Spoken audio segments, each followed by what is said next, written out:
انشاءاللہ لا حول ولا قوت الا باللہ العلی العظیم اعوذ باللہ من الشیطان الرجیم۔ السلام علیکم ناظرین، آج ہم ہر مشکل کا حل، جو بھی مشکل ہے آپ کی، اس کے حل کے لیے آج ایک تسبیح جناب فاطمہ زہرا سلام اللہ علیہا سے منسوب تسبیح کو لے کر حاضر ہوئے ہیں۔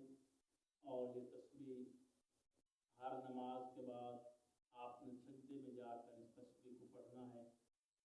آپ کا جو بھی مقصد ہوگا، جو بھی آپ کی مشکل ہوگی، جتنی بھی مشکل آپ کو آ رہی ہوگی، آپ کی مشکل حل ہو جائے گی۔ کرنا کیا ہے کہ جب آپ فجر کی نماز پڑھ لیں، ظہر اور عصر کی پڑھ لیں، مغرب اور عشاء کی پڑھ لیں، اس کے بعد آپ نے سجدے میں جانا ہے۔ سجدے میں جا کر تسبیح پڑھا آپ نے 300 مرتبہ، یا اغیثینی، یا اغیثینی، اس کو 300 مرتبہ آپ نے پڑھنا ہے۔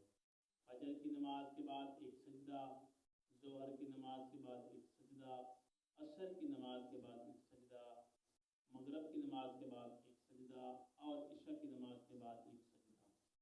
یعنی کہ آپ کے 5 سجدے بنیں گے، اور ہر سجدے میں آپ تسبیح فاطمہ زہرا سلام اللہ علیہا اللہم صلی علی محمد وآل محمد، یہ تسبیح آپ پڑھیں گے۔ بسم اللہ الرحمن الرحیم، یا غیثنی یا غیثنی یا غیثنی، یہ تسبیح ہے، اس کو آپ نے پڑھنا ہے۔ انشاءاللہ بی بی زہرا سلام اللہ علیہا آپ کی مدد فرمائیں گی۔ آپ اس تسبیح کو ادا کریں، اللہ تعالیٰ آپ کو ہر مشکل سے کامیاب عطا فرمائے گا۔ اللہ آپ کا اور ہمارا حامی ناصر ہو۔